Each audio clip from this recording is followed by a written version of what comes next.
Aladdin Story 1. There once lived, in one of the large and rich cities of China, a tailor named Mustafa. He was very poor.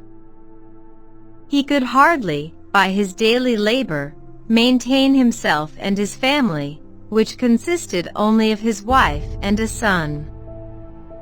His son, who was called Aladdin, was a very careless and idle fellow. He was disobedient to his father and story of Aladdin mother, and would go out early in the morning and stay out all day, playing in the streets and public places with idle children of his own age. When he was old enough to learn a trade, his father took him into his own shop and taught him how to use his needle, but all his father's endeavors to keep him to his work were vain, for no sooner was his back turned than he was gone for that day.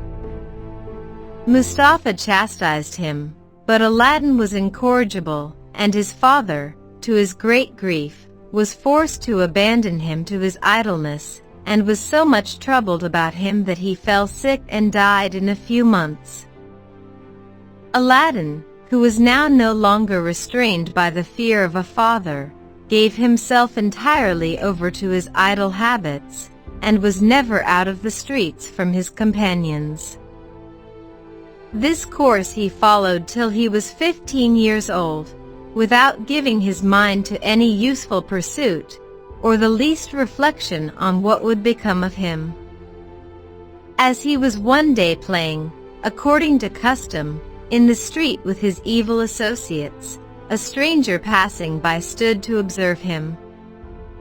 This stranger was a sorcerer, known as the African magician, as he had been but 2 days arrived from Africa, his native country.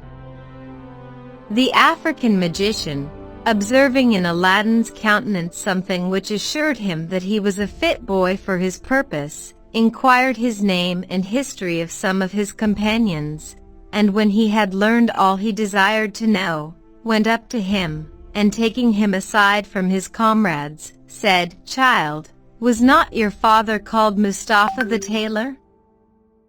"Yes, sir," answered the boy, "but he has been dead a long time." At these words the African magician threw his arms about Aladdin's neck, and kissed him several times, with tears in his eyes, and said, "I am your uncle. Your worthy father was my own brother. I knew you at first sight, you are so like him." Then he gave Aladdin a handful of small money, saying, "Go, my son, to your mother, give my love to her, and tell her that I will visit her tomorrow, that I may see where my good brother lived so long, and ended his days." Aladdin ran to his mother, overjoyed at the money his uncle had given him. "Mother," said he, "have I an uncle?" "No, child," replied his mother, "you have no uncle by your father's side or mine." "I am just now come," said Aladdin, "from a man who says he is my uncle, and my father's brother. He cried and kissed me when I told him my father was dead, and gave me money, sending his love to you, and promising to come and pay you a visit, that he may see the house my father lived and died in." "Indeed, child," replied the mother, "your father had no brother, nor have you an uncle."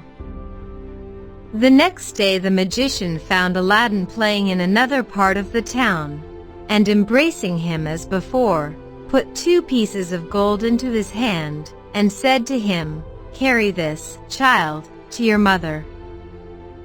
Tell her that I will come and see her tonight, and bid her get us something for supper, but first show me the house where you live."